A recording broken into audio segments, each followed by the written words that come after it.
adequate teachers.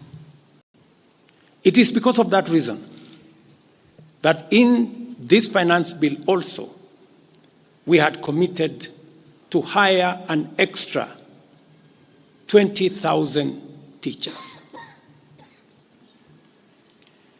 We also had envisioned,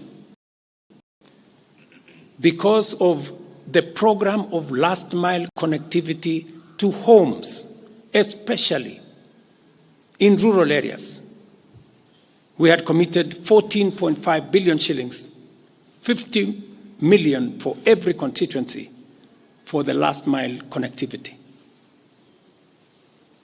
Because we realize that there are many people who today cannot go to hospital because they cannot afford, because they have no health insurance.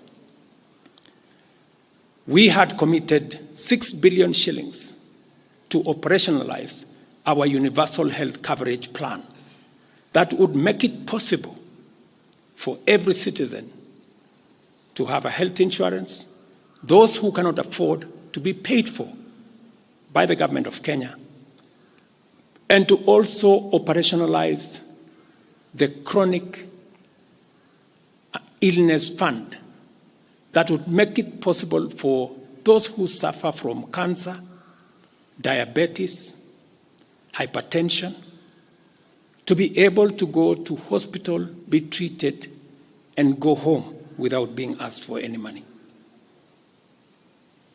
We also had planned to put in money for our coffee farmers to retire the heavy debts that are bedeviling our coffee farmers. We also had allocated money for our sugarcane farmers to make sure that our sugarcane farmers get out of the debts that they're in. We had also committed to our milk farmers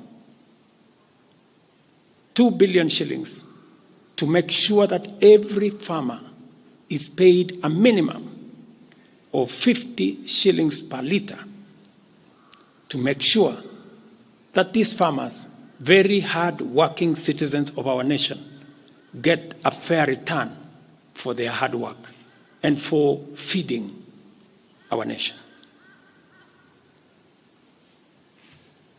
And that is why I commend these members of parliament for agreeing with us that all the priority areas I have mentioned were the right priorities to be funded. And by so doing, they supported the proposal to incorporate also the views of the people.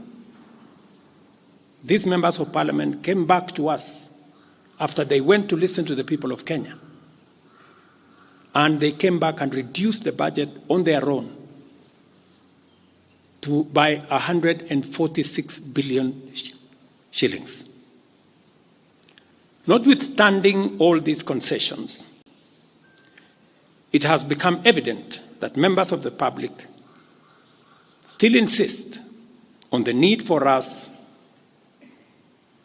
to make more concessions. And because I run a government, but I also lead people, and the people have spoken, I am grateful to all the members of the National Assembly who voted yesterday affirmatively for the Finance Bill 2024 as amended on the floor of the House to incorporate the views generated through public participation. And following the passage of the bill, the country witnessed widespread expression of dissatisfaction with the bill as passed, regrettably resulting in the loss of life, destruction of property, and desecration of constitutional institutions. On my own behalf,